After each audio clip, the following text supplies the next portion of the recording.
Good morning, Raider Nation. Welcome to the Silver and Black Lair. I'm your host, the Bat Fry, Kenny Fry. I hope everybody's having a great morning, great start to your day, and let's kick it off. Great football yesterday. I guess some great, some not so great. It's a kind of a bummer.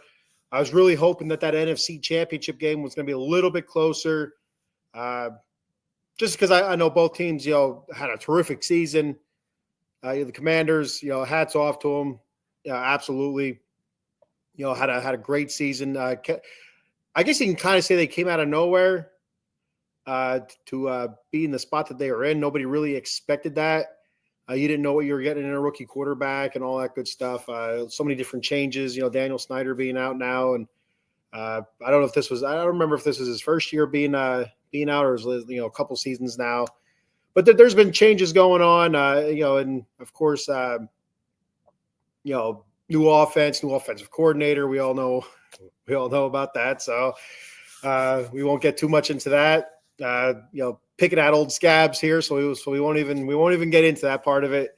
But the Commanders had a great season, and like I said, I was hoping that would have been a closer game because it's the lasting image that you leave on a season is your last game sometimes, and the way they left that game against Philly. It's just a shame, because that's not how their season went. You know what I mean? If that makes any sense. So yeah, it's a bit of a bummer, but it is what it is. The winner or loser, whether it's by 1 point or by 20 points, it doesn't really matter. And the Philadelphia Eagles are moving on after a pretty big victory. And I don't even know what the hell the final score was. It was 50-something to 20-something or whatever. So it got pretty nasty pretty quick. I know I went into my daughter had a softball practice yesterday, indoor softball practice with her travel team. And on the way home, she wanted to stop at Walmart to get some folders. And I'm like, sure, that's fine. And I'm listening to the game on the radio as we're going to Walmart. And I think the score when we walked into Walmart was 34-23. And I felt like Washington had the ball. And I'm like, man, this is going to be a hell of a finish. But by the time I got back, to the truck, I think Philly put up 2 more touchdowns. Like, what in the hell happened? It's unbelievable how quickly that game turned. And I think, my heart of hearts, I do believe Saquon Barkley is your MVP. He should be. I just can't imagine him not being your MVP. And Jaden Daniels, more than likely rookie of the year. And, I want Brock Bowers to win, just like every other Raider fan out there, but you got to give Jaden Daniels his props, man. He was phenomenal. And, speaking of which, one of the things that kind of irritates the heck out of me was the recent news. Whether or not it's factual, I don't know for sure. But they said that the Raiders never reached out to the Redskins about that pick. I don't remember where exactly they picked. It was 3 or 4 last season. And, the talk was that the Raiders wanted Jaden Daniels, and the Raiders wanted Antonio Pierce wanted Jaden Daniels and all that good stuff. And the reports were that the Raiders never reached out to Washington. And if that's factual, that's a bunch of crap right there, man. I'll tell you what, that is a bunch of crap. I mean, granted, we got Brock Bowers, a generational talent at tight end, absolutely 100%. But we all know this is a quarterback-driven league. And it's just, who knows? Maybe we would have traded up and gotten Jaden Daniels, and he wouldn't have been anything like he was this season for the Commanders. You just don't know. But it's hard to say that he wouldn't have been. I mean, he looks phenomenal. He looks terrific out there. So if it's true that the Raiders didn't even try to trade up with Washington, that's a bunch of crap. That's a misstep, and that's Tom Telesco does deserve to be fired for a misstep like that. You have to at least try. Like I said last year, going into last year's draft, I said I cannot see any of those teams near the top of the draft that are looking for a quarterback. I cannot see them trading out for any amount of picks. I said if I'm the Raiders or whoever, and I'm sitting at the 1, 2, or 3, and I feel like one of those guys, one of those players, one of those quarterbacks are going to be my franchise quarterback. I have no doubt no question about it, one of those guys are going to be my franchise quarterback, I would absolutely turn down 3 first-round picks or this or that or whatever, because 3 first-round picks, you don't know. They could be 3 first-round busts. To have a franchise quarterback is a quarterback that's going to lead your franchise, to wins, to playoffs, to hopefully Super Bowls and stuff like that. That's what a franchise quarterback is, and that's immeasurable. That's somebody that you have for 12 to 15 years. My guess, best guesstimate, and that's way more valuable than 3 first-round picks over the next 3 years of guys you don't know, they're hit or miss or whatever. If you feel like that guy is your franchise quarterback, you have to figure out a way to go get him, and you can't give that up. And I don't see it in this draft, but then again, I said on here a bunch of times, I don't follow college football that closely where I know for sure what this quarterback class is going to look like. So for me, it's kind of a crapshoot. I kind of rely on the other guys here out of the box sports that really follow college football really well. Their insights on it and their opinions on it, and of course all the media, the mock draft 2.0, 3.0, 16 million.0, all that good stuff. So it's there's a lot of information out there. I got a comment here to check out. We got Eileen. What's up, Eileen? She said, "Good morning, Mr. Baffert." Good morning, Miss Eileen. How are you? I hope you're doing well, Eileen. I am doing fine. I'm Eileen. I know you're northeast here, and it's frigid. It's not as cold as it's been. It's right now. It's I think last I seen was like in the mid-20s, and when I got off work this morning, it was 17 degrees, which is like a heat wave compared to what it was last week. Like I mentioned on, I don't know if it was the Batcave last week or what it was. I was talking. It was a -9, -9 after work. That's awful, man. That is terrible.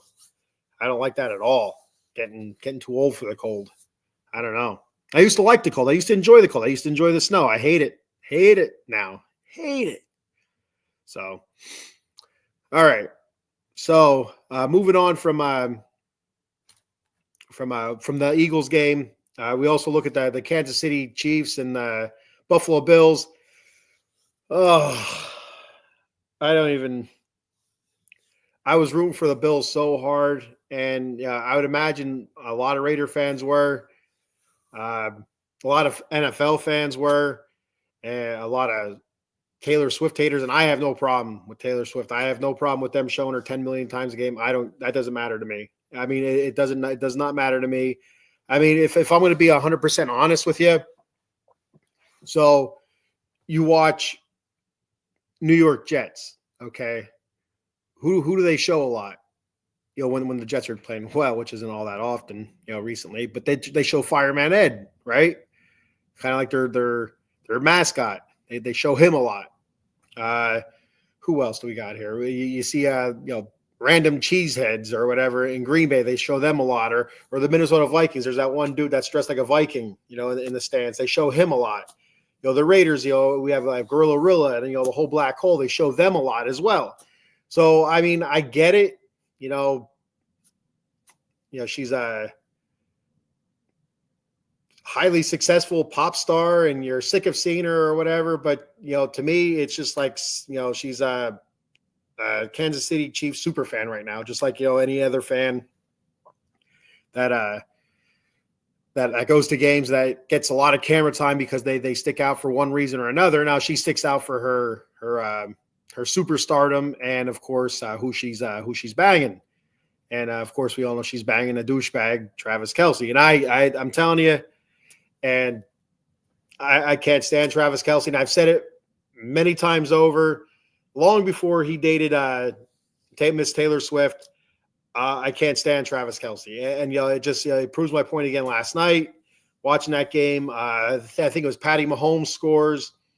And he gets up and he's kind of celebrating or whatever, and Travis Kelce is up in the face of the Bills players, pointing and mocking and stuff like that, and no penalty. It's just Travis Kelce is a douchebag. I can't stand the guy. Jason Kelce, I'm cool with. I like Jason Kelce. Seems like a man's man, everyday kind of regular guy. Travis Kelce is a straight up ball bag douchebag. I mean, that's a whole different realm of douchebagginess is when you add the ball bag to it. That's a whole wrinkly mess, and it's something else. It's something special, and that's what he is. He's a special kind of douchebag, Travis Kelce. I can't stand the guy, and I can't wait for Brock Bowers to break every record that Travis Kelce has to make him a footnote in the history of the NFL. I can't stand the guy. I really, and the thing that drives me nuts, my wife talking about, she's rooting for the Chiefs because she's rooting for love. She's rooting for love with Travis Kelce and Taylor Swift. Taylor, you go get your love. Travis, go suck an egg. So can't stand the guy. I'll never, and I could pretty much say there's a really, really good chance I will never like Travis Kelce. I mean, I said years ago when Tim Tebow was a Denver Bronco, I used to say I hate Tim Tebow, and I don't wish ill upon anybody or anything like that. Or the man does a lot of great things, but when he was with the Broncos, I hated Tim Tebow, but it was just mostly because he was with the Denver Broncos. When he left the Broncos, I had no problem with Tim Tebow. He can kneel and pray and be a virgin and build hospitals and stuff like that. All he wants. I'm down with that. Go for it. Build all your little hospitals and your schools and stuff. He'd be saved in the Mets farm system. Big Mets fan. Fine. But when Tebow was a Bronco, hated him. After that, no problem with him. Travis Kelce, I don't care what Travis Kelce does after his playing career. I'm still not going to like him. He's a douchebag. Not going to like him. And there's a really good chance you're not going to change my mind. The only way you're going to change my mind if Travis Kelce came to my house and either paid me off or punched me in the nose. I'm like, all right, Travis Kelce, you're not a douchebag. You punched me in the nose. You bloodied me up pretty good here. You're a big man. And I'd hit him back. I'd try to hit him back. After I caught my breath or woke up, I'd try to hit him back. I'd try. I don't know if I would get anything out of it, but I'd try. And Paul says, tell. I don't know. What do you want me to tell? I told you, and I'll tell you. I'm getting it out there out of my. I'm wearing my colors on my chest here right now, Paul. I hate Travis Kelce. I could legitimately say I can't stand the guy. And the one thing that really gets under my skin, gets under a lot of football players' skin, especially with the Chiefs right now, saying the Chiefs, get calls in their favor, and you see it every once in a while. You see it in a lot of games, so I'm not going to get too much into that. Mahomes gets all the calls or whatever. I'm not going to get too much into that, but I can tell you right now, I've seen a lot of games this year where there was unsportsmanlike penalties for taunting in the end zones after a team scores a touchdown, where they're pointing at another opposing player or up in their face or whatever. And there should have been a penalty on that. Now, whether or not that would have affected the game, who knows? That pushes the extra point back, and maybe they miss the extra point. Who knows what happens? Maybe Buffalo doesn't go for 2-point conversion, and they kick an extra point. Maybe who knows? You don't know if that really changes the game at all. But still, I hate the guy. I can't stand him. It's just a douchebag, a walking ball bag. The one a man I used to work with, Bill Devers. It's the one thing he used to say all the time. He'd describe somebody that he couldn't stand. He's like, "Oh, look at that walking nutsack," he'd say. And you know what? Travis Kelce is a walking nutsack. And I could say, pretty confidently, he's probably never going to see this. But if he did, I mean it, Travis Kelce, nutsack. And Taylor, you're not a nutsack. I have nothing against Taylor Swift. She's not a nutsack. Kelce, nutsack.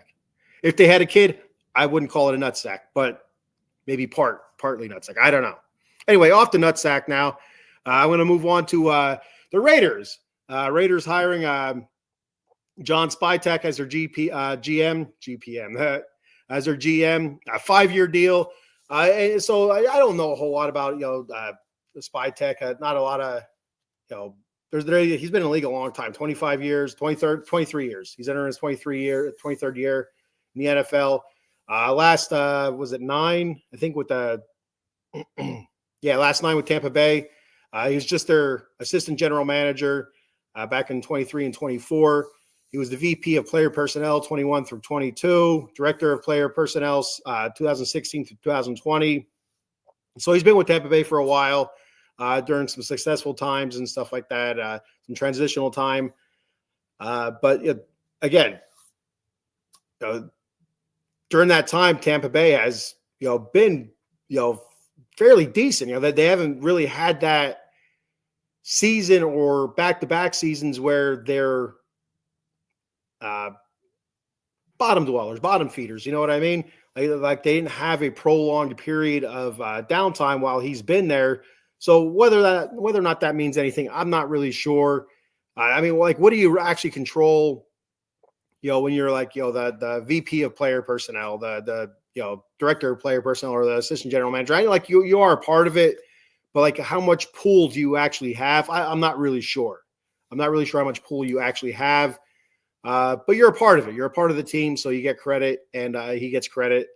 So some other stuff that when I was reading up on him that they had listed down, drafted 4 players that were selected Pro Football Writers Association All-Rookie Team. Cornerback Vernon Hargraves, linebacker Devin White, tackle Tristan Wirfs, and running back Bucky Irving. 5 players selected to a combined 9 Pro Bowls and 3 AP All-Pros. Chris Godwin, great pickup there. Vita Vea. You can't say nothing bad about that guy. He's awesome. Devin White, Tristan Wirfs, and Antoine Winfield Jr. Anton Winfield's fantastic as well. Also helped bring some big free agents in through Tampa Bay. Center Ryan Jensen, Shaq Barrett, Ndamukong Suh. I always call him Donkey Kong Soup for some reason, but it's Ndamukong Suh.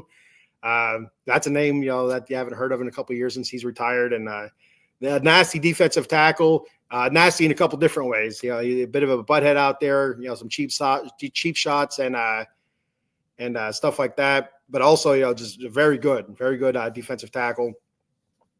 Nasty to block and nasty to the quarterbacks.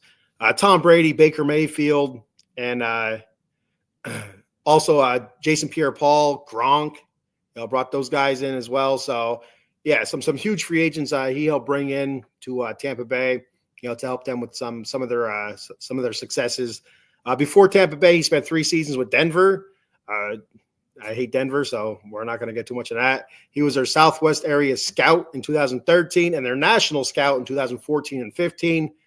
So that's something there. 3 seasons in Cleveland. 2010 to 2012, director of college scouting there. He started his player personnel career in Philly. It really gets around this dude. As an intern in 2005, earned a full-time position as college scouting assistant in 2006, then 3 years as college pro scout and through 2007 through 2009. First job was in 2004 with the Lions as an operations intern. And he was a teammate with Tom Brady at Michigan. He played at Michigan from 1999 2002, so he was teammates with Brady in 1999. So there's that. So there's that connection that you see there. He and Brady know each other. So I would assume, I haven't heard any different, but you'd assume that Brady had a big part of bringing this guy in. And I do know that he was one of their top names that they were looking at for GM. So for them to actually get one of the guys that are actually looking at, A or B, that's pretty good there. We didn't have to go through C, D, E, or F, which sometimes is the case. So we got a couple more comments here. Cowboy Dave checking in. What's up, Cowboy Dave? He says, good morning, big man. Good morning, Dave. How are you? Paul checking in. He said he can definitely draft. He's a great college scout. I had Bucky Irving rated very high, top 2 rookie back from Oregon.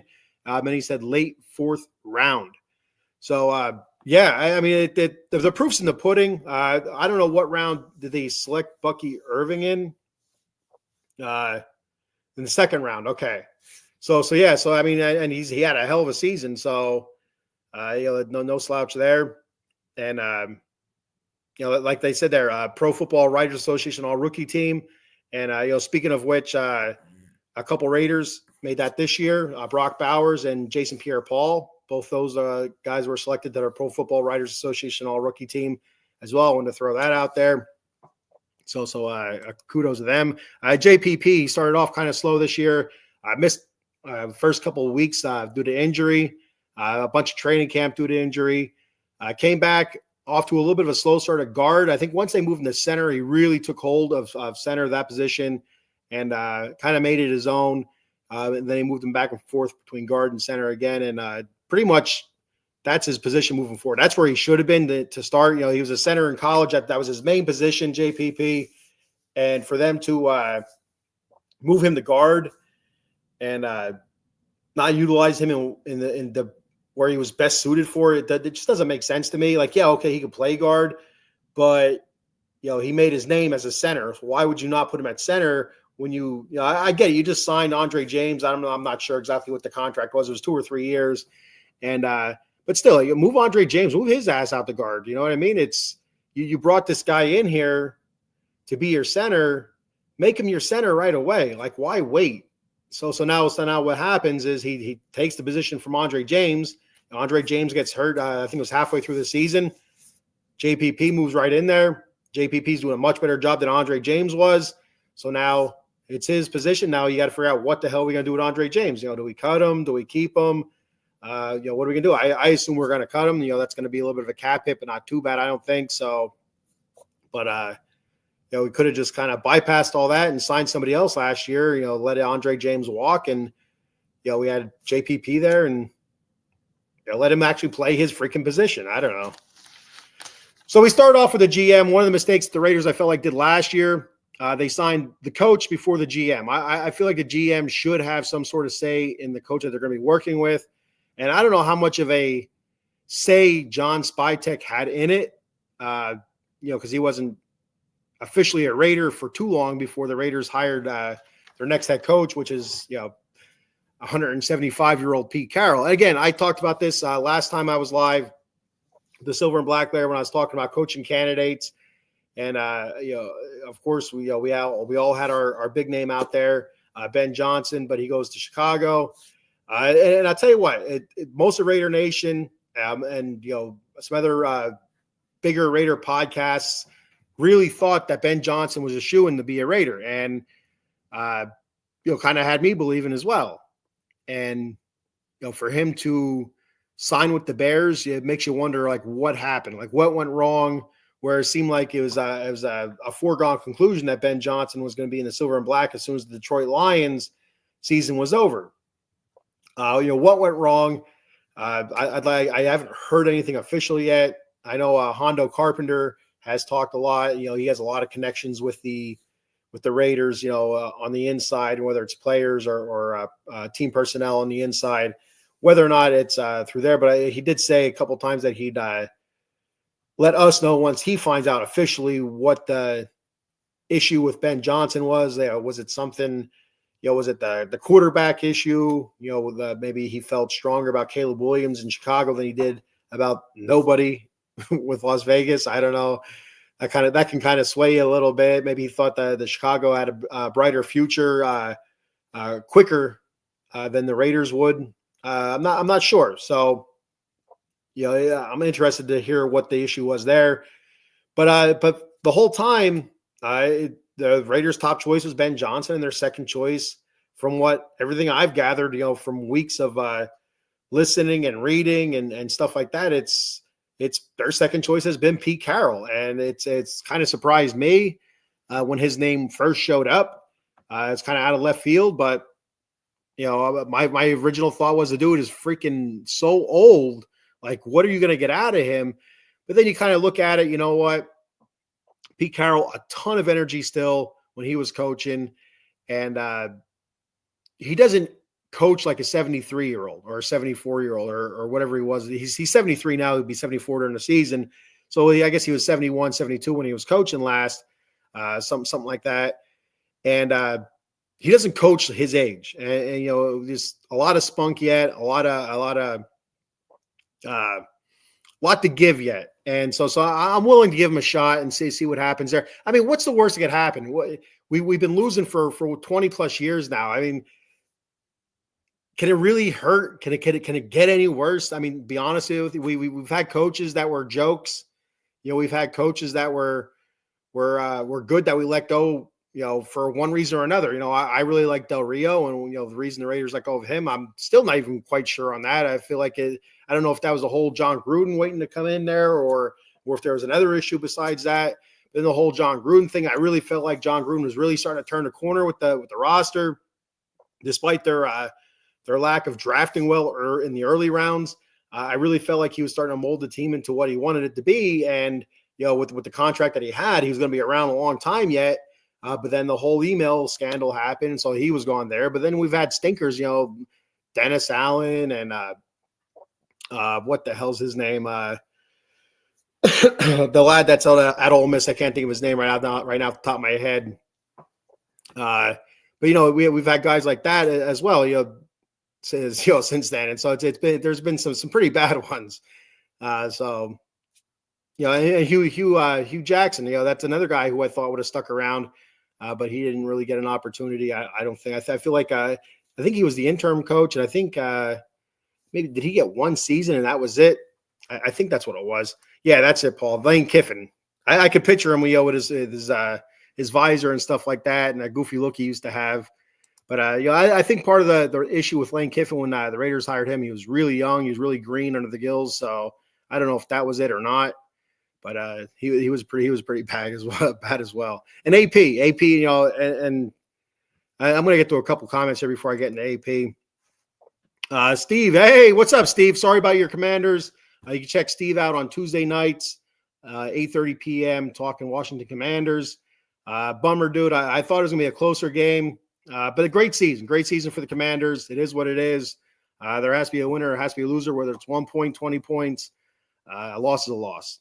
He says, what's good, Ken? Excited and intrigued to see what the new GM head coach combo can do for you guys.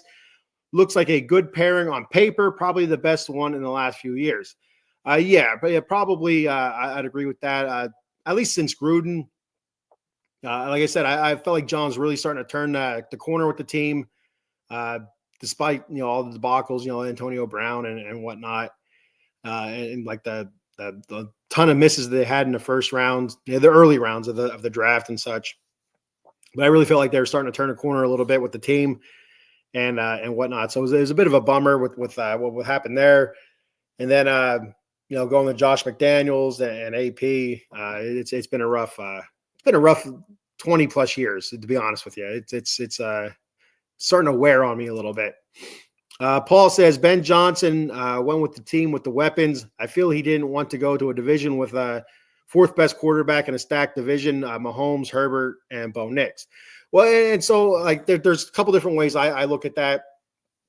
And I get that 100%. Not only that, but you look at those head coaches as well. There's a lot of experience there, and it can be kind of intimidating. But what better way to show your worth and go into the lion's den instead of just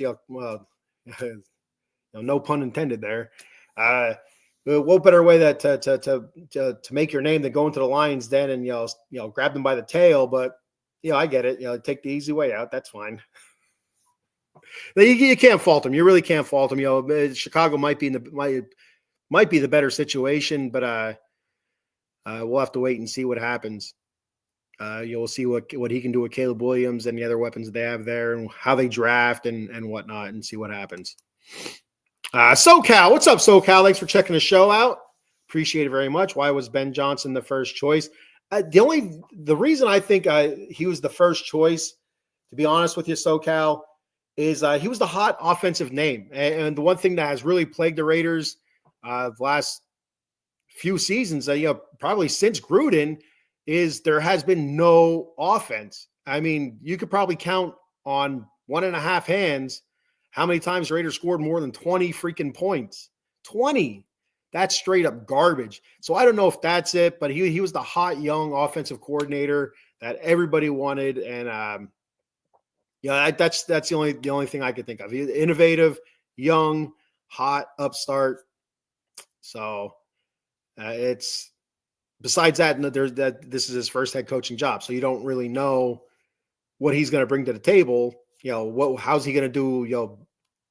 Defensively, does he have a defensive coordinator lined up that's going to be able to serve him, the way he needs as he's running the offense? One of the Antonio Pierce's biggest issues was the way he went with Luke Getsy, the offensive coordinator. I mean, yeah, he might as well just kicked himself in the nuts there, right? So Cal, I mean, it's you start that off. Your first time ever head coaching, you pick probably one of the worst offensive coordinating candidates out there.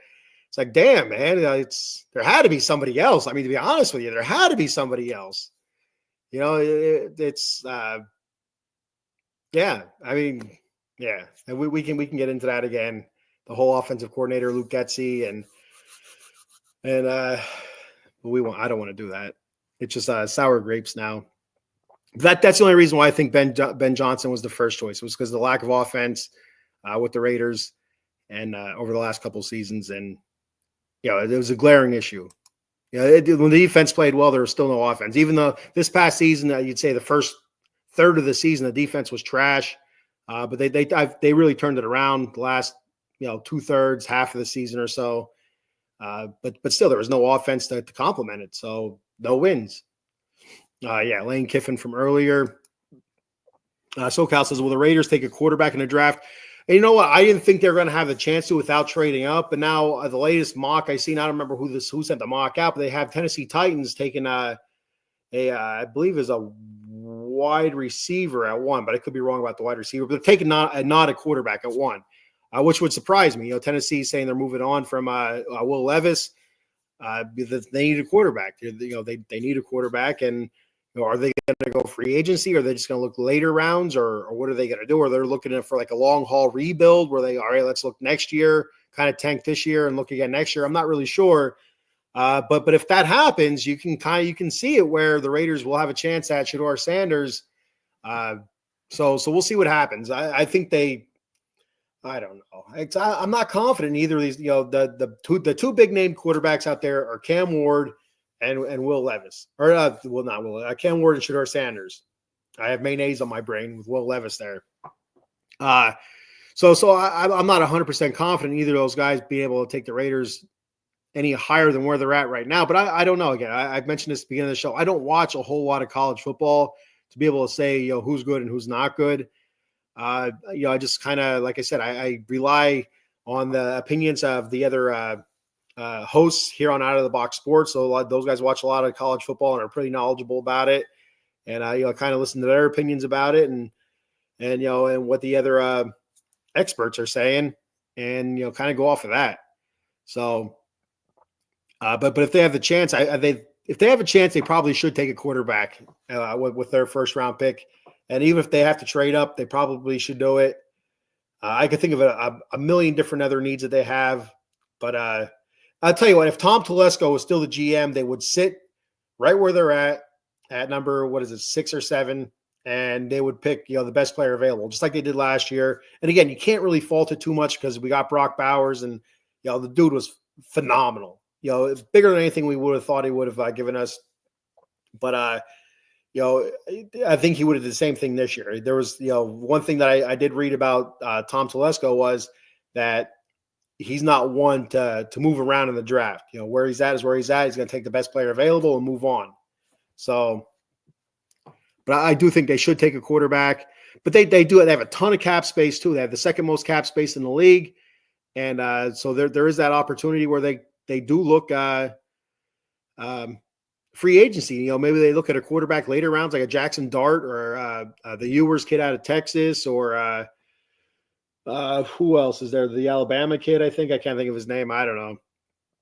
But I know I like Jackson Dart. I kind of like him. I think that's his first name, Jackson. I don't know. Dart is his last name. That's why I do know that.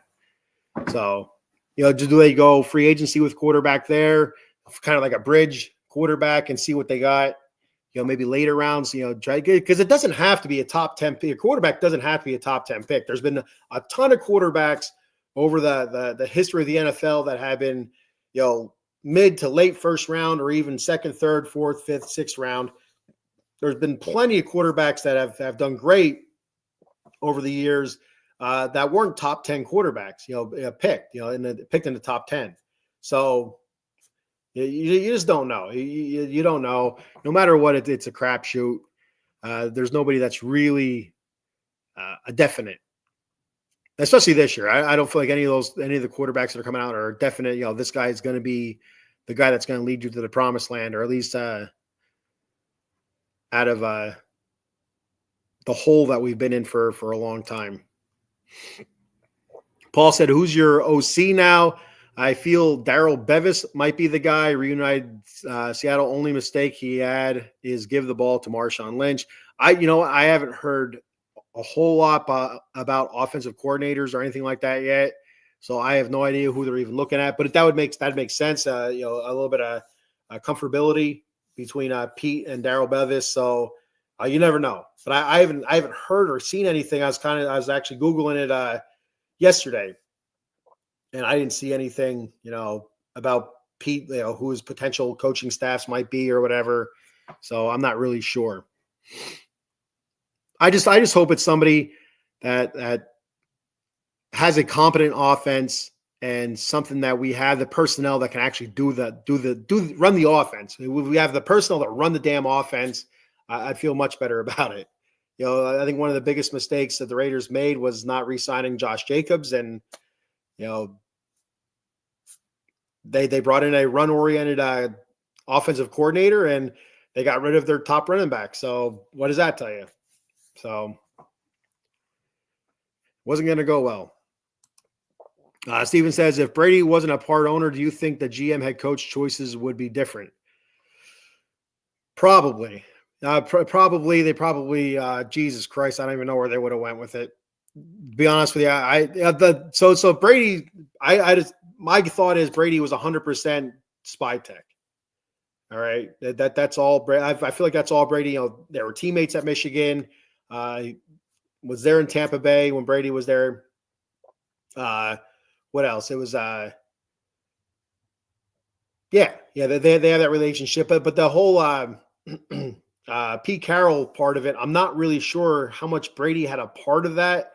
I know Brady was the one that was able to get Ben Johnson to the table for an interview with the Raiders. He originally had no interest in interviewing with the Raiders, and from the reports that I've heard were that from the Locked On Raiders podcast with Q was that Tom Brady was able to get Ben Johnson on the phone, and it was about a 2-hour conversation, talking about the Raider job, and piqued his interest enough where he did the interview, and the interview went well enough to the point where Ben Johnson was seriously considering it. By all reports that I've seen and read, that he was really I don't want to say torn, but he was Bears Raiders, and like I said, Raider Nation, we thought that Ben Johnson was almost a shoo-in for the Raiders, and it was going to be the Raiders' first big victory, this 2025. So, but it didn't quite happen. There's another L there. So I don't know how much of a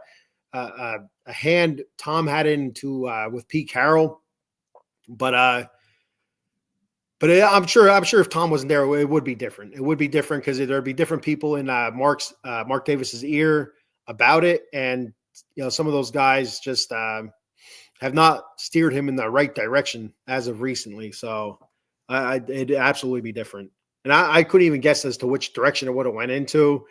It would have been something crazy. It would have. I know it would have been something absolutely crazy. Paul says, take Kyle McCord late third or fourth. He's a true pocket guy. He's going to be special. 11-1 at Ohio State, 8-3 at Syracuse, and threw nearly 5,000 yards with no receivers. Right? Is that what that says? With I don't know what that says. Something receivers, no receivers, maybe. And the thing is with the pocket passer is I don't know where the Raiders' offensive line is at. I like to have a young offensive line outside of Colton Miller, outside of Andre James. I assume they're going to get rid of Andre James. They're going to cut him. You have JPP at center. Jordan Meredith is a restricted free agent, so I assume they're going to bring him back. He had a pretty good season when he went in. DJ Glaze, rookie last year, he played well when he got in eventually. Colton Miller, tough season this past year, but I expect Colton Miller to bounce back pretty nicely. So I really do.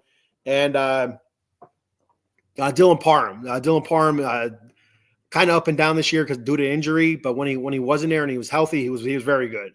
So it seems like the Raiders' offensive line is coming along pretty nicely. Whether or not it's solid enough yet where I trust a pocket passer back there, I don't know. I don't know. But I'll tell you, the one thing that really impressed me about Aiden O'Connell was everybody, including myself, saying that the dude can't move. He has no mobility. But if you go back and you watch him play, he did really well with pocket awareness, moving up in the pocket, sliding out when he had to, and stuff like that. I mean, there was a couple times he got trapped in the pocket, and it looked like a baby deer getting hit by a Mack truck sometimes. Which, if you ever seen the highways of Pennsylvania, you kind of know what that looks like after that slaughter. And but anyway. So I don't know about a pocket passer, but I mean, again, he's going to be growing with the offensive line. And I feel like the offensive line is very close. Like I mentioned before, Jackson Powers Johnson being recognized by the Pro Football Writers Association, all rookie team this year. So that, they recognize how good he played this season. And like I said, DJ Glaze is a rookie, played really well. Jordan Meredith, I finally getting a chance. I think this is his second or third year with the Raiders. I think this was his second year with the Raiders, and he just off the practice squad, and he played very well when he got the opportunity. So there's that. So it's I feel like the offensive line's on the up and up. Whether they're there yet to protect a rookie pocket passer, I don't know. But you know what? A lot of the kids are athletic nowadays. So you say it's a pocket passer, but usually they have some sort of mobility with them, and they kind of surprise you a little bit. I mean, at Ohio State, how mobile did he really have to be? A lot of those games. Some games he obviously had to be. I try to remember back them against Notre Dame how much duress he was under, but I can't really remember. Yeah, but you know what I'm saying. A big time program like Ohio State, a lot of times they muscle through a lot of competition, and you don't see a whole lot of that pressure. Whereas in the NFL, it's going to be week in and week out pressure, different defenses and some crazy ass schemes, trying to fool you and whatnot. And these guys get paid a lot of money to do that. So Paul says Jalen Milroe, Alabama. Yeah, that's the name I couldn't remember what his name was. I was thinking Monroe, and I wasn't even thinking Jalen. I was thinking something totally different, and I don't remember what it was, but it was way off. Any chance Henry Ruggs returns in 26, 27? No way. Obviously he's been out for a long time. And two, I think it'd be a massive PR hit for the Raiders if he did return. If he did return it, I just don't see it happening. It's a damn shame that, for the kid to have his life altered the way it was, but it's his own fault. I mean, he killed people, you know what I mean? Like it's on him. It really is on him. But still, it's a sad situation. The speeding and the DUI and stuff like that, killing the lady, and I think it was her dog. Tragic, absolutely tragic, and it's a shame, because I really felt like he had a promising career ahead of him. And you look at Trey Tucker, and I feel like Trey Tucker's almost kind of like a Henry Ruggs 2.0, but not quite to what Henry Ruggs I thought he was going to be. They try using Trey Tucker like they were trying to use Henry Ruggs when Ruggs first started with the Raiders, and not quite the same, but you see glimmers there. That's what they're trying to do with Trey Tucker, but Henry Ruggs, I feel like he would have been a game changer, and it makes you wonder if he doesn't get into that accident, and kill that that young woman and all that stuff. If he was able to avoid stuff like that, where he would be right now and where that offense would be. Would Derek Carr still be with the Raiders? A lot of things might have changed. Who knows? I don't know how much of an impact Henry Ruggs would have really had, but it was there. Like there was, you saw flashes of it. The deep threat, and even when they started using him more of a like a quick hitch or a slant type threat, where you quick pass and see if you can take it. And you started seeing that a little bit more before the accident, and it seemed like it was there. It seemed like it was starting to come around, starting to click a little bit. So it's a bummer. It really is. Which positions are of greatest need to the Raiders? Do you have a draft board? I don't have a draft board yet. That's usually what I start doing around March. Last year, I put out 2 mock drafts. And like I said, I don't watch a whole lot of college football, so it's kind of like by the seat of my ass. I try to like figure – my thought is like, who did the Raiders sign? Who did they bring back? Were there any free agents that they sign? And, what are their most pressing needs? That's usually what I base it off of. And like I did not have Brock Bowers, the Raiders taking Brock Bowers. I didn't have the Raiders taking Brock Bowers last year. I had them taking a cornerback. I can't remember which one it was. I think I did 3 mock drafts last year. And I think each one I had a different cornerback going in the first round to the Raiders. And so we did take some cornerbacks, but they're much later, much later. So, but yeah, I did have speaking of pressing needs, so the Raiders that they have was 10 draft picks. It looks like round 1, of course, round 2, round 3 picks. One of those is from the Devontae Adams trade. They have a round 4, round 5, round 6, and round 7 pick. So that's 8 draft picks. They have eight picks, and as of right now, and so I feel like their most pressing need is going to depend a lot on what they do with free agents. So let me read off what their unrestricted free agents look like right now. Unrestricted free agent, you have Amir Abdullah, Harrison Bryant, Adam Butler, who I thought was phenomenal this year, Clavon Chason, who filled in really nicely for an injured Malcolm Kuntz, Divine Diablo, who was up and down this year, but I'm a fan of Divine Diablo. I feel like he's a little bit of a fan favorite as well. Nate Hobbs, Marcus Epps, Darnay Holmes, John Jenkins, Malcolm Kuntz, who, again, got hurt before the season even started, so that was a bummer there. Terrence Marshall Jr., Alexander Madison, who we just brought in last year, Trayvon Merrick, Andrews Pete, Janarius Robinson, Robert Spillane, and Cody Whitehair. Those are our unrestricted free agents.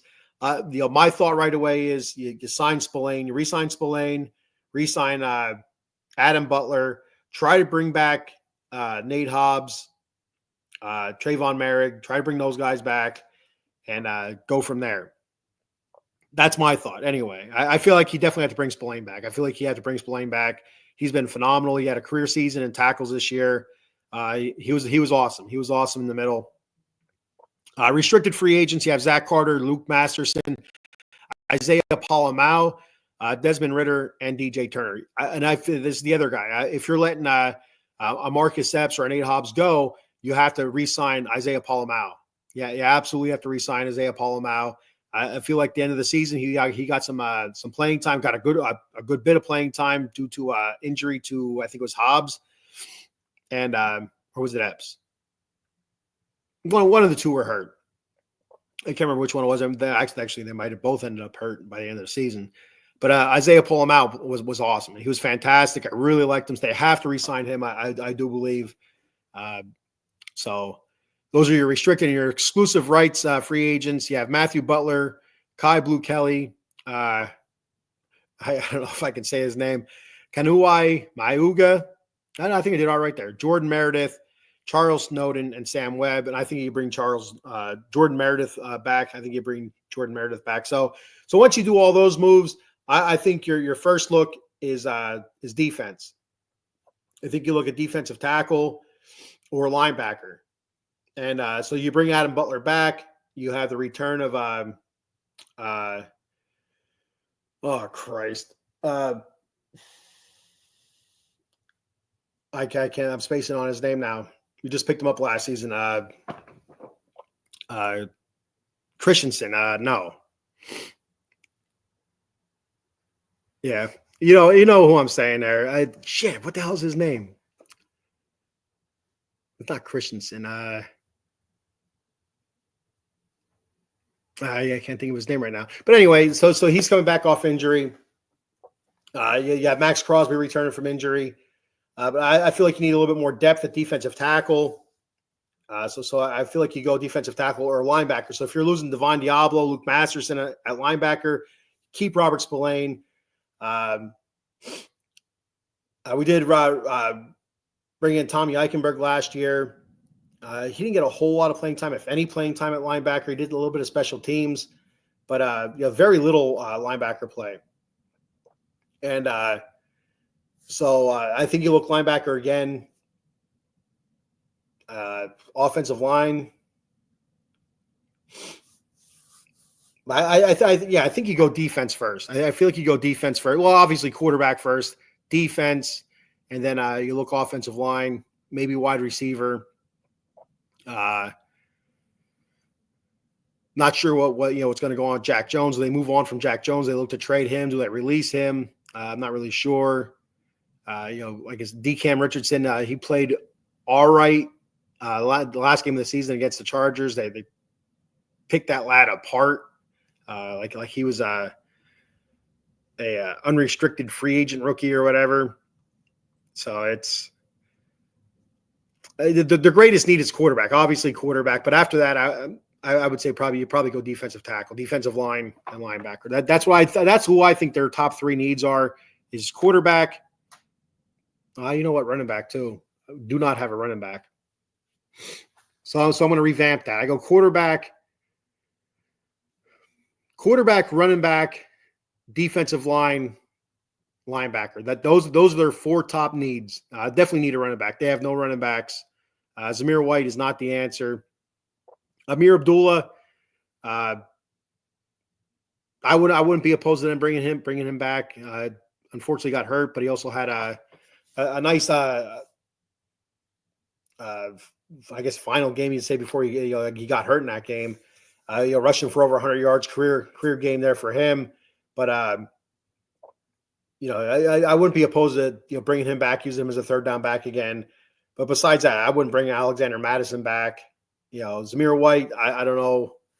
Since Sarah McCormick, he shows some promise, but again, he got hurt. So you have to wonder about durability there. So I did like Sincere McCormick. He ran hard. He was fast. Showed that burst. But you got to do it through a full season here. You know what I mean? You just 2 games that's a small sample size. You can't go off of that. That's nothing.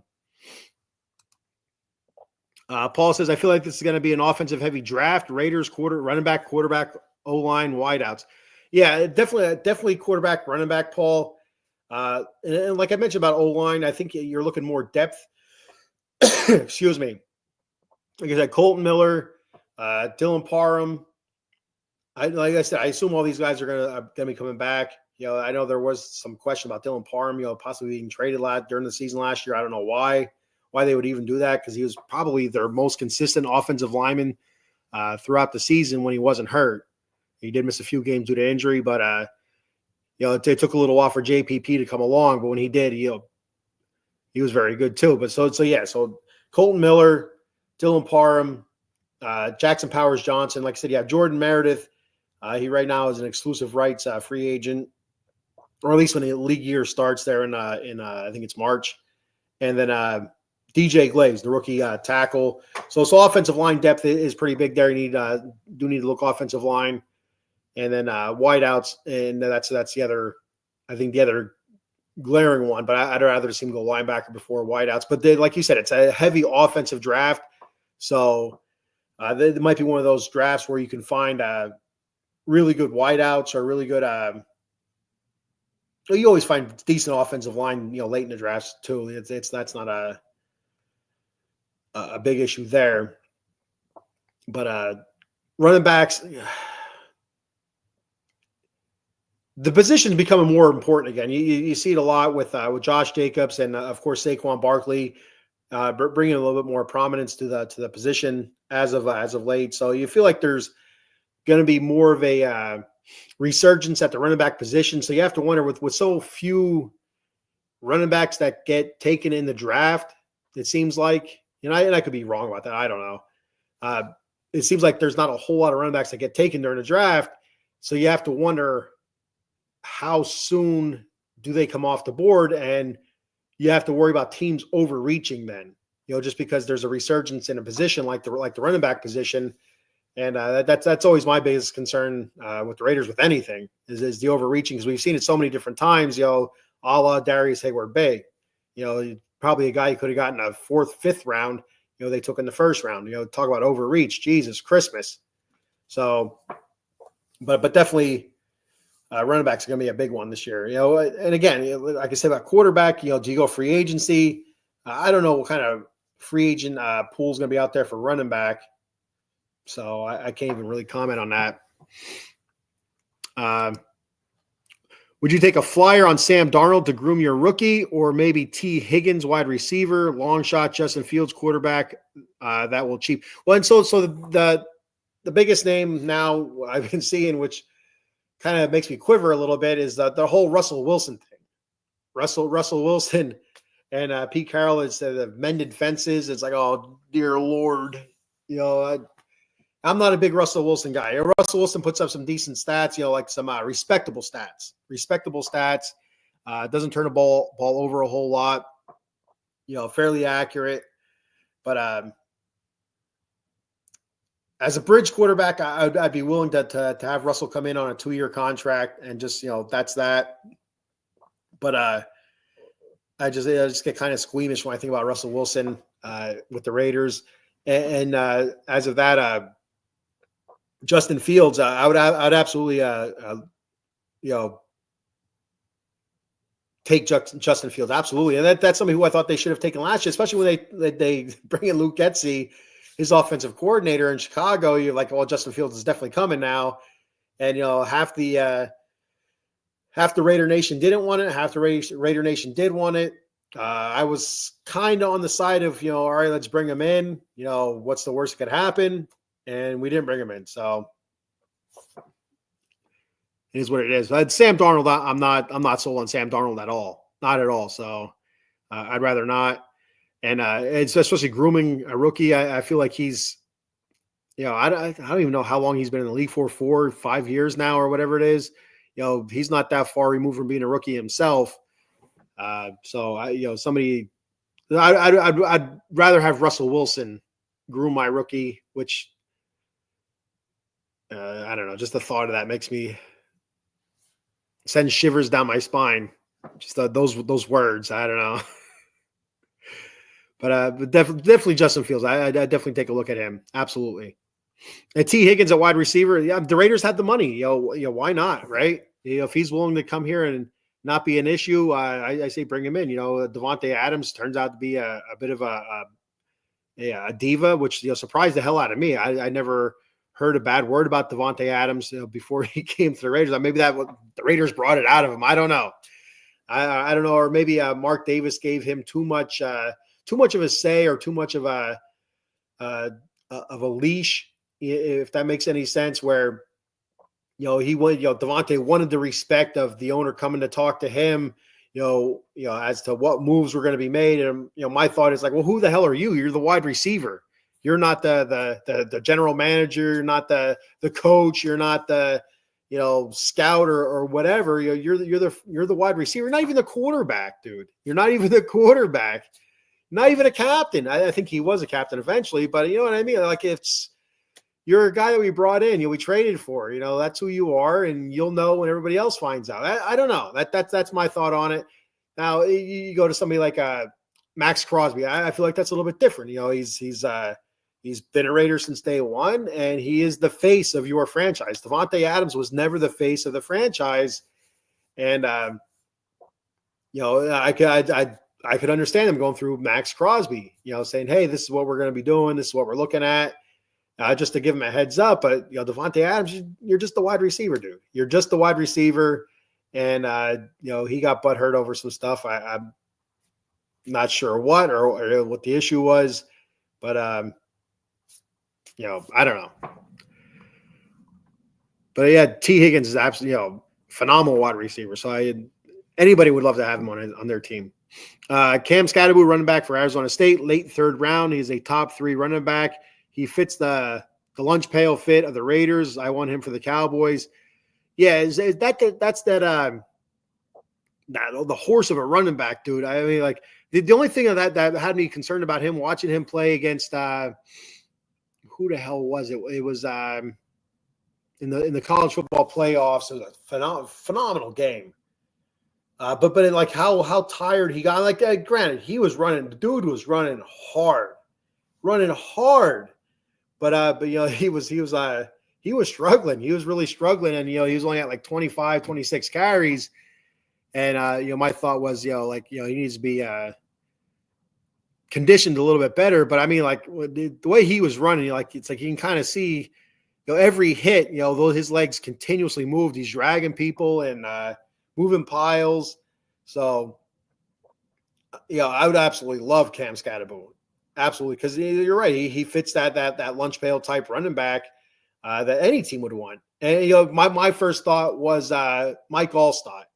That's who I thought of right away was Mike Allstott, former Tampa Bay Buccaneer. And if you're a youngin watching this show or listening, do me a favor, go back to your YouTube. Everybody has a YouTube now. Go to your YouTube and type in Mike Allstott, Tampa Bay Buccaneers fullback, and prepare to be amazed. Prepare to be amazed. That was a phenomenal big man running back. Even if he was a normal size running back, the stuff that he did was phenomenal. But he's a big, strong dude, and you don't hear enough about him and the way he ran the ball. He was phenomenal. Him and Warwick Dunn were they had to be one of the best 1-2 punches. I don't know about the history of the league, but definitely that time period. I mean, absolutely. Either one of those guys could take over the game and run for 100, 120 yards and just take it over. Either any one of them or both of them, for that matter. So look up Mike Allstott and you will be impressed. Very impressed. So, SoCal says, at 4-13, do you think Spytek and Carroll will gut the team or just plug in a few key players? I feel like it's going to be a half and half. I don't think they can fully gut the team. Like one of my thoughts, and I give all the credit to a host here on Out of the Box Sports, Evan Loro. He's a co-host of the Big Blue Power Hour. They talk Giants football. But he said to me, I think it was 2 years ago, the Raiders should trade Max Crosby while his stock is super high and get as much as they can back for him. And I said, you're nuts. I said, he's the only player that's worth anything right now on the team. Why would you want to do that? And now it's to the point where, you know what, if we're starting over again, you might as well start over and, trade Max Crosby, get what you can get for him, draft pick wise, the right team, you might get a 1. I don't think you're going to get a high 1. I don't think you'll get a high 1, but the right team, you might get a 1, a late round 1 or a mid round 1. You don't know, unless you dangle it out there and see what you can get. But him coming off injury, but he still had a decent season. For what it's worth, he got named to the Pro Bowl, and that, to me, 100%, that's not worth anything. It's a popularity contest, just like baseball in the All-Star game. It doesn't make sense when somebody misses half the games and they still get the most votes, to play in the All-Star game. That's a stupidity. It's complete, utter nonsense. It's stupid. It's like, why even have it then? Why even have something like that where you have people voting on somebody that's hurt that missed most of the games, for that season, and you're voting him to play the All-Star game? It's stupid. Now the NFL, they don't play an All-Star game anymore. They do skills competitions and the flag football and stuff like that. But like baseball, it always boggled my mind, and basketball is the same way, where somebody like a superstar player, missed the first 30 out of the first 50 games, and he's voted as the highest vote getter, to the All-Stars. He's a starter, and it's like, why? He missed most of the season so far. It doesn't make sense. But I have a hard time seeing him gut the team fully. I don't see them trade Max Crosby, but it might be time to look for it. But I feel like it's a young team. It is a young team. I don't remember. I feel like they have like one of the top 5 youngest teams in the league. So it's not like a gutting would really work, because you're young already. So why would you want to go and restart and just get even younger? So I could see just some spots being gutted, and some groupings and going from there. So I don't think it's gonna be a full-fledged gutting. One, because Pete Carroll's 73, 74 years old. You can't really go through that. He has a 3-year deal. with the Raiders with a team option for a fourth. So you figure that taking to years, 78 years old. He cannot go through a full-fledged, break it down and build it back up again. Now, a partial, I do think he can do that. I feel like, that's something that he can do by year 2. You have to kind of go through the, next year, dragging your ass again. I do expect it to be more competitive, though. If we're 4-13, that's, it is what it is. But I do feel like it's going to be more competitive, a little bit more hard-nosed. One of the things that pisses me off about Antonio Pierce, I'm going to go on a little bit of a tangent here, is that all the talking the man did in the offseason, all the talking he did, and didn't back any of it up. Didn't, the Raider way and this and that, we're going to be the bully in the yard, the Patrick Mahomes, the Jordan rules and all that stuff. You know what, dude? Shove it. Shove it. And I was one of those people that wanted Antonio Pierce just because I love the way the team was fighting for him, the way they played for him at the end of the 2023 season. And you could feel it. You could feel culture change. And but he came out barking like a big dog, but he ended up leaving like a little dog. So he couldn't back up his words. He absolutely could not. The team got worse with penalties, discipline, and that starts at the top. It really does. Say what you want about Josh McDummy. He had that team, one of the top teams with the fewest penalties. And that's something that you, as a Raider fan, I don't think I had ever seen. So, that there was that. There was discipline. There was stuff like that, and that's kind of what Antonio Pierce took over when he became the interim coach. And for the rest of that season, you have to figure that was Josh McDaniels' team. What was really different? The offense didn't become some sort of dynamic offense once they fired McDaniels and the offensive coordinator, whose names I can't think of anymore, so don't even ask. So, Pierce didn't do anything. He just did a lot of talking, a lot of shit talking, and that was it. That's all Pierce got accomplished. So. And that's a bummer. All right. He says, at 4-13, do you think Spytek and Carroll will gut the team or build on current core players? Yeah. I feel like I think it's going to be a partial gut, and he's going to build with the current core. Barring maybe, like I said, I don't see it happening, but it could happen. I wouldn't be overly shocked if they traded Max Crosby. I don't want it to happen, but you got to be a diva if you have a Taco Bell in your house and a golf course. If you've seen that commercial too, can you imagine having like a something like that in your house? That would be something, like a Taco Bell or like a donut shop. That'd be awesome. I'm a donut guy, so I'd take the donut shop over Taco Bell any day. And I like Taco Bell, but I like donuts. He was sick and he had the flu versus Texas and still had 30 carries for 140 yards and threw for a TD as well. I didn't know he had the flu. I didn't know he was sick. I missed that. So that would explain why he was kind of struggling with his wind and stuff like that. Hey, what's up, Eddie? Good morning, buddy. How you doing? I hope you're doing well out there in the western portion of the United States. The Raiders shouldn't give up a fortune to move for either Sanders or Ward. There's a chance they may not even have to. Like I mentioned earlier in the show, Eddie, that there's the last mock draft I seen that, I don't know who did it, but they had Tennessee Titans taking somebody else at one, which then they had the Giants taking Cam Ward, and then they had the Raiders taking Shedeur Sanders. So maybe they won't have to, but it's going to be interesting to see what Spytek does. It's his first time being a GM. He was the assistant GM with Tampa Bay. So let's see what the lad can cook up. And the one of the knocks that I mentioned about Telesco was he wasn't one to move around in the draft. He wasn't one to trade up or give up draft picks to move around.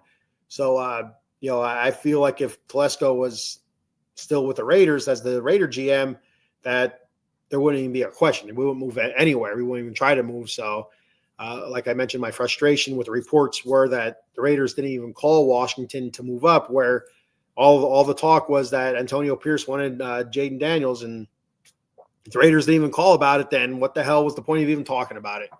Wasting time, wasting breath. Paul says, I just don't think Sanders fits the Raiders mold. He's a social media guy, throws his team under the bus, and he holds the ball too long. Cam Ward can make throws, and he looks downfield first and has speed. And it makes you wonder, say what you want about the Giants, but it makes you wonder if that's why all the reports that I've heard, for at least for the last couple of months, was that they like Cam Ward more than they do Shedeur Sanders. So, but I look at Shedeur Sanders, I see diva. And I don't know if it's just because I'm seeing Dion or if that's who he actually is. I don't know. It's you have to be able to separate them, and I can't separate them because his dad was his coach. I mean, so I can kind of compare it a little bit. I guess not even really, but I used to coach my daughter in softball, and one of the biggest things with travel softball or club softball, whatever the hell you want to call it, was a lot of parents or whatever looking for teams for their kids where they say that we don't want daddy ball, which is where you have a parent coaching their kid and their kid gets all the benefits. And I feel like I wasn't that way with my daughter at all. I was very hard on her. I don't think I was any harder on her than anybody else, but maybe I was. I don't know.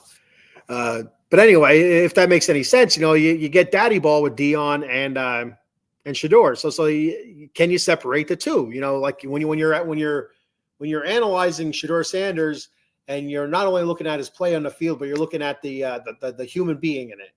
You're looking at his off the field antics or whatever, whether it be social media or after the game, interactions with the other team or whatever, what have you. Are you able to separate? This is Dion's kid, the ultimate diva. Are you able to separate that, or you can't? It's one or the other.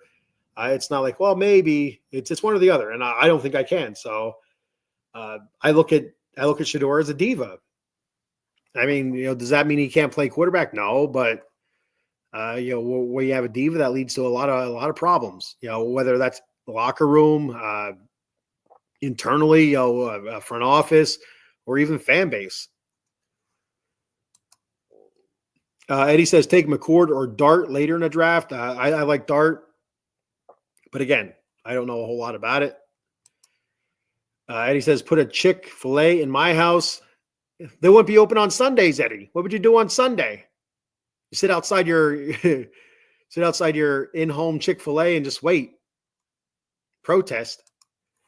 Greg Lear, what's up, Greg? Thanks for checking out the show. I appreciate it very much. He says, good morning, Raider Nation. F the Chiefs, so we can all agree on that. We all can put the asterisk in front of all three of the Chiefs' Super Bowl wins. It gets sketchy once in a while, to be honest with you, Greg. I wouldn't go as far as asterisks, but it really gets sketchy once in a while. And if you missed the earlier part of the show, I went on a nice little 5-minute ramble about how much I hate the walking nutsack that is Travis Kelce. I can't stand the douchebag. No problem against Taylor Swift. I have no problem with Taylor Swift or the Swifties or whatever else they do with themselves. No problem there. Travis Kelce's a douchebag, though. He's a walking nutsack, so there's that. And I would fist fight him. He'd beat me up, but I'd try. I'd try to swing. I'd try to swing on him.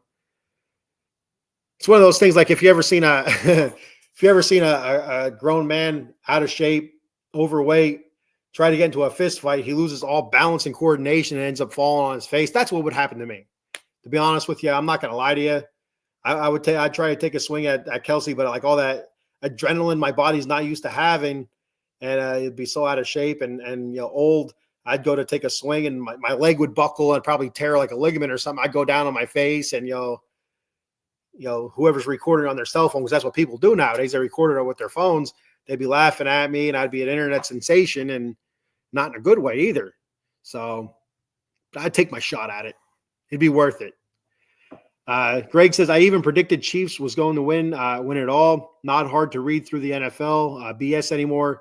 You know what? I hate to say it, Greg, I'm rooting for the Eagles. I hope you're wrong. I hope that I can't take another year of it. The Raiders losing and the Chiefs winning. It's sickening. It's almost as bad as the Broncos winning and the Raiders losing. Almost as bad.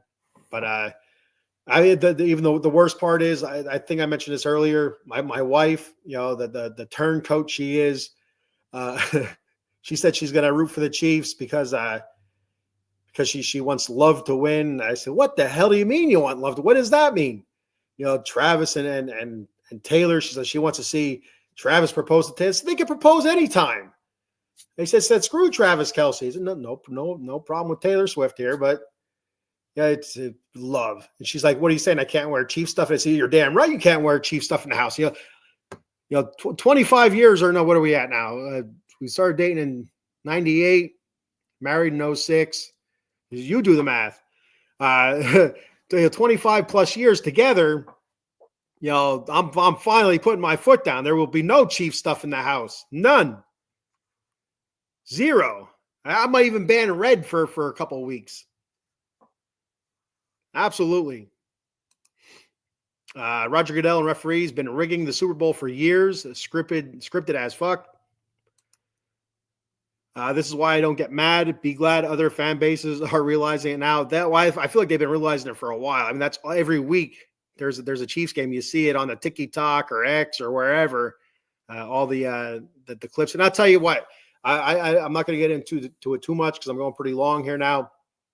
But that one play, that fourth, I think it was 4th and 1, 4th and inches, where they did that quarterback sneak. I'm telling you, I seen it so many different times, so many different angles. You cannot convince me that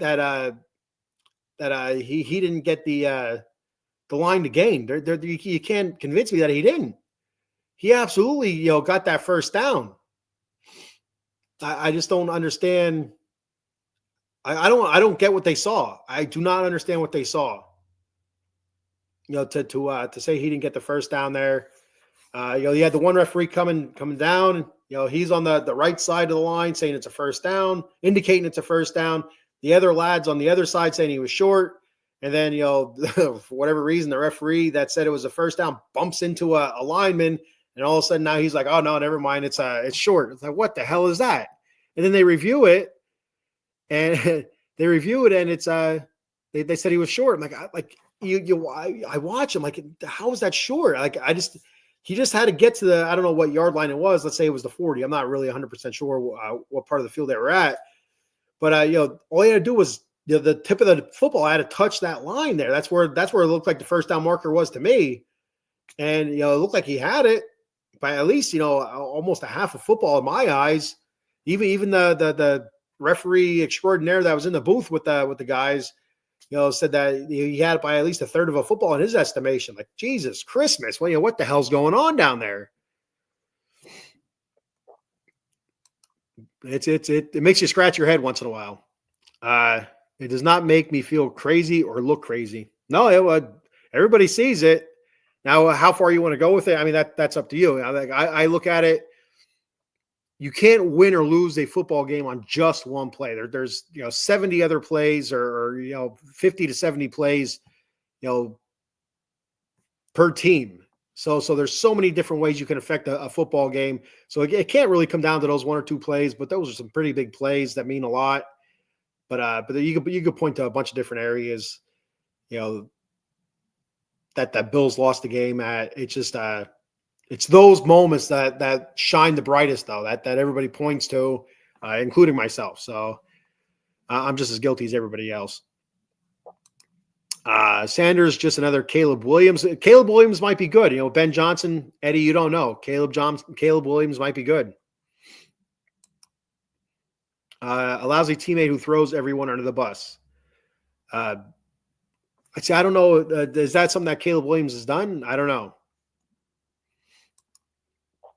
Eddie Prather, Josh Allen easily had that first down. I mean, I don't know about easily, but I feel like he had it. Absolutely, I feel like he had it.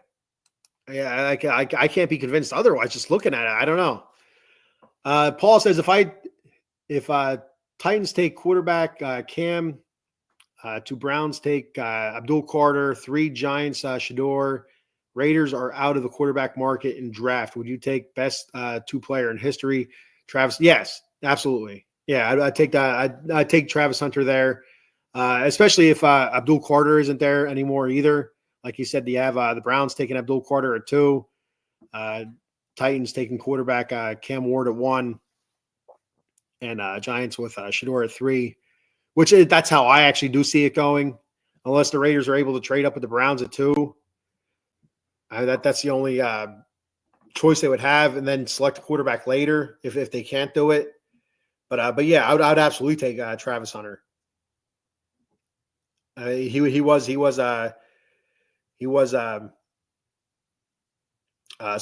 spectacular. He was a game changer. He was a playmaker. So both sides of the field. So I don't know if that's what he would do with the Raiders or not, but yeah. So yeah, and a quick note about talking about all this football here, Super Bowl and whatnot. Chiefs cheating and stuff. Be sure to check out the Sully Squad tonight at 6. Talking Eagles. If you don't know what the Sully Squad is, they talk 4 for 4 Philly sports. They talk Eagles, Phillies, Flyers, 76ers. But of course, right now the big talk of the town will be their greased up polls and the Philadelphia Eagles. So be sure to check that out tonight at 6 p.m. 6 p.m. Eastern. In case we have any West Coasters watching right now, I don't know if there is or isn't. If there is, thank you. That's again tonight, 6 p.m. The Sully Squad here on Out of the Box Sports, Facebook, YouTube, and X. On YouTube and X, that's at OOT Box Sports. Let me put that up there for you guys real quick so you can kind of see that. OOT Box Sports on YouTube and X. Give us a follow and subscribe. That'd be awesome. Appreciate it very much. I got a couple more comments to get through here, and I'm going to check out and go to bed. Let me find out where I left off there. Here we go. Paul says, I feel Jags go Campbell, O-line from LSU. Jags, there's another team that has a ton of holes in it. I think offensive line is absolutely their biggest hole. They have all that money invested into Sunshine there, their quarterback. I am so bad with names. It's ridiculous. Eddie Prather says, I see Hunter not being all that in the NFL. We'll have to wait and see, Eddie. He looked good in college, but again, it was at Colorado. Would he have looked different if he was at a bigger program like in Alabama or USC, Notre Dame, Ohio State? Would he have been a different type player then? I don't know. Would he have not been as prominent if he wasn't at Colorado? That's why they have all those guys, getting all that money, scouts and all that stuff to review and to figure that stuff out. The other intangibles besides what you see on film. There's other, one of the things I've learned just recently with my daughter being a freshman in high school, she's getting close to the part of her athletic career, however you want to say that, where she has to start thinking about recruiting. And, it's still about a year and a half away. But one of the things that college coaches have talked about in clinics is that, college coaches, they want to see highlight films. They want to see clips, but they just don't want to see clips of you hitting home runs or, making all these great plays. They want to see when you fail as well. They want to see you working out. They want to see you, doing technique type stuff and whatnot. So it's the same thing with any sport, with football. What are these guys doing behind the scenes as well? And that's what these guys get paid to, figure this stuff out. What kind of teammate is this guy? How hard does he actually work? Is he putting in extra work somewhere? Is he working with this guy? Or, you know what I mean? That's what they get paid to do. Some teams figure it out, some teams don't figure it out, and they get bit in the ass. And that's kind of where the Raiders have been sometimes, a lot of times. Eddie says McMillan is the best wide receiver in this draft. I'll take your word for that. So, Cal, do you think Las Vegas will embrace the Raiders as well as Oakland or LA? No, I don't. I don't think – even if they won a Super Bowl, I just don't feel like it's going to happen. And I don't know if it's because they're not, Vegas born, like the Las Vegas Golden Knights. And if you don't know, if you're new to Out of the Box Sports, I used to do a show with my buddy Rob Hefner, who brought me onto Out of the Box Sports. It was called Las Vegas Sports Scene, and we talked Las Vegas Raiders. Obviously, that's why I was part of it. But we also talked about the Vegas Golden Knights, the hockey team, and they were born in Vegas. That was their expansion team. From the ground up, they were built, and they embrace them. They absolutely do. I'm an LA Kings fan. I do a silver and black Lair LA Kings edition. And so it's it was hard for me to kind of get into that part of it, a part of the Las Vegas sports scene. So that's why I kind of went to the silver and black layer. But anyway, the Raiders weren't born in Vegas. They were born in Oakland and in California, just the state of California, to be honest with you, because they were born in Oakland, but LA absolutely embraced the Raiders. LA loved the Raiders. They still love the Raiders. Every time they go back and play the Chargers or the Rams, over half that stadium is silver and black. But when we're playing home, half the stadium is silver and black, whereas it should be 3/4 of the stadium. But I mean, it's a, you hear a lot about being a vacation destination, a weekend trip type of thing.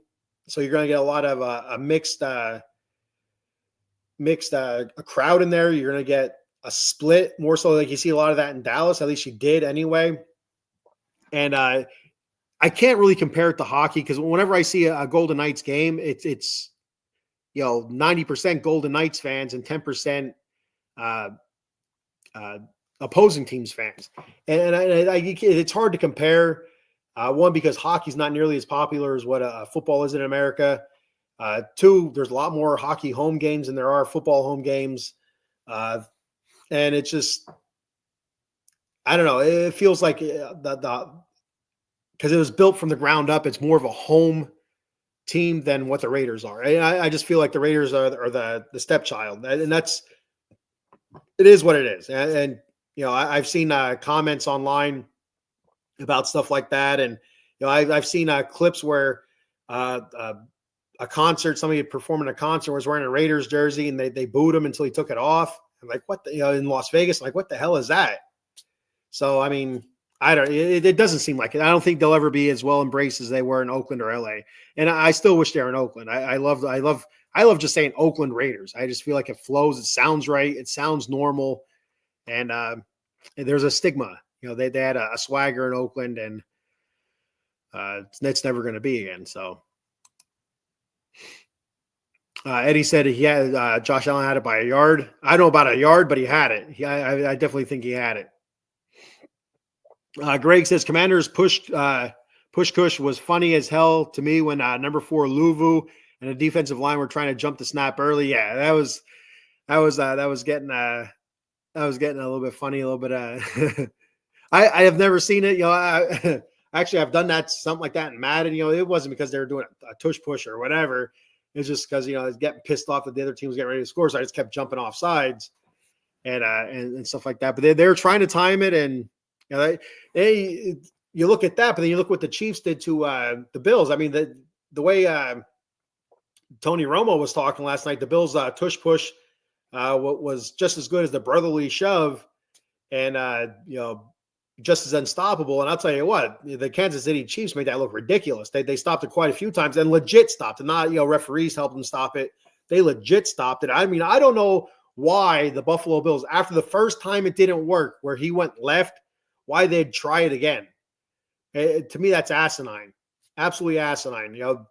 Line up, say you're running back there, 5 yards, let him get a full head of steam and do what you have to do there. Or some sort of, there's always these creative play action passes, rollout passes or whatever, something like that.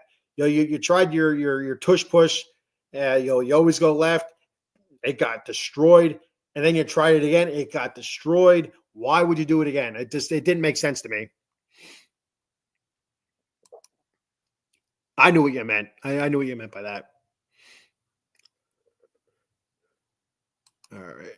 Eddie says all the time at USC. I'm not sure what you mean by that. There, Eddie. Greg says there are some underrated quarterbacks in this year's draft that are not named Sanders and Ward. Riley Leonard, Will Howard are being overlooked.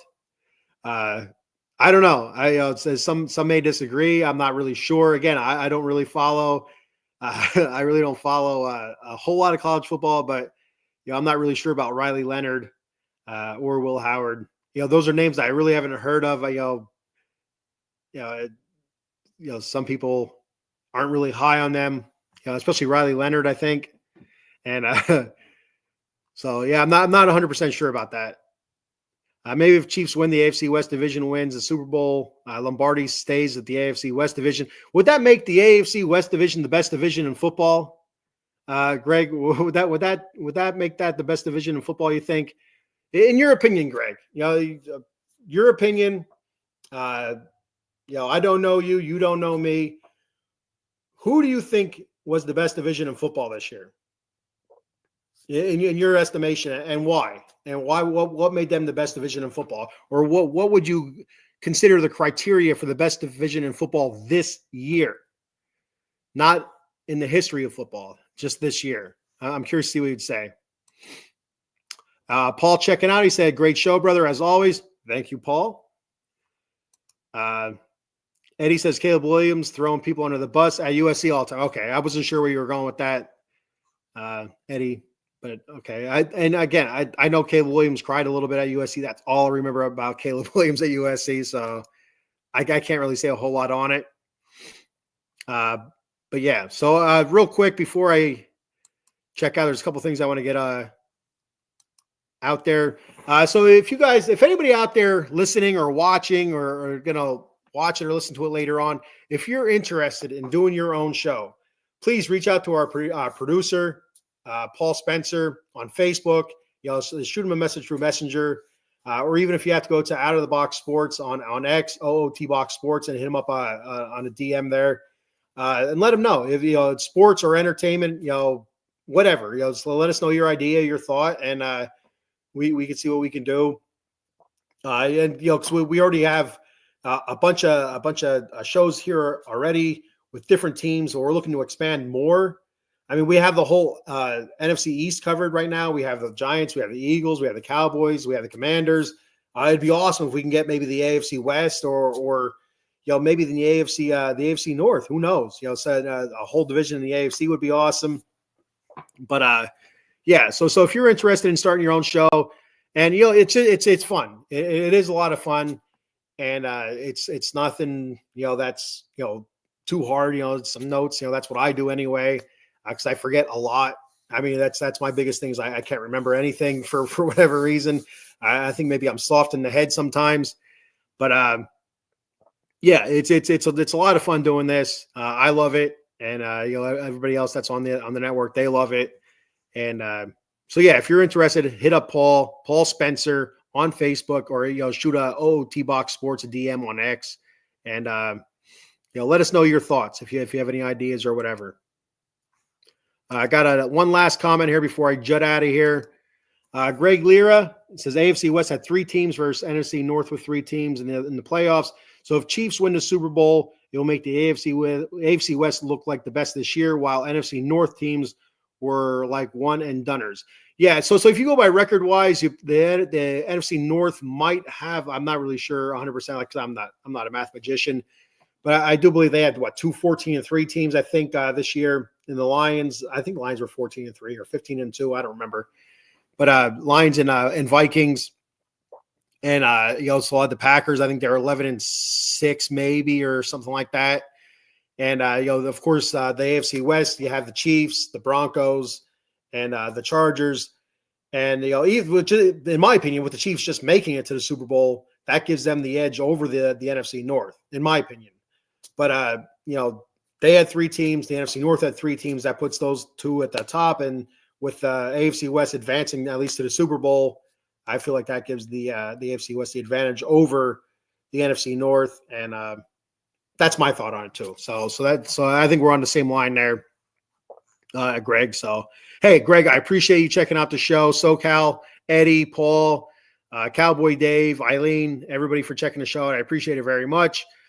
Yeah, I'm going to jut out of here after I do my sponsor reads here. I got to find them on the thing here. They move stuff. There it is. I got to get rid of the banner first. I always forget about the banner. I can't forget about the banner because I want to talk about my boy, Jason Fine, Attorney Big Al. You reach Big Al at 1-800-HURT-123. That's 1-800-HURT-123. Jason Fine specializes in motor vehicle accidents, slip and falls, workman's comp, and personal injury claims. He has 3 office locations conveniently located throughout Pennsylvania and New Jersey. His office in New Jersey is located in Cherry Hill on 3 Greensward Lane. The phone number there is 856-209-5258. And he has 2 offices in Pennsylvania, 1 in Pittsburgh, located on 500 Grant Street, Suite 2900. The phone number there is 412-365-8151, and 1 in Philadelphia at 1628 JFK Boulevard, Suite 2120. The phone number there is 267-888-2980. That's Jason Fine, attorney Big Al. Make sure you let him know that Out of the Box Sports sent you, and he'll hook you up with a great deal. And if you want to help me out, I'd appreciate it very much. Head on over to www.w.gg. Check out W Energy Drinks, or just type that into the Google search engine. It'd be a lot easier. W Energy Drinks. Type in my promo code, The Bat Cave. It's all one word, The Bat Cave, for 10% off your order. You won't be sorry. I love it. It's a jitterless energy drink. It's phenomenal. Great flavors, great tasting. They also have some swag. They have some kick-ass shakers. And check them out. If you want to buy something, go ahead. Use my promo code, The Bat Cave. All one word. So that's important, or it won't work. All right, so that's all I have for today. Thank you, everybody, for checking the show out. I appreciate it very much. And until next time, just win, baby.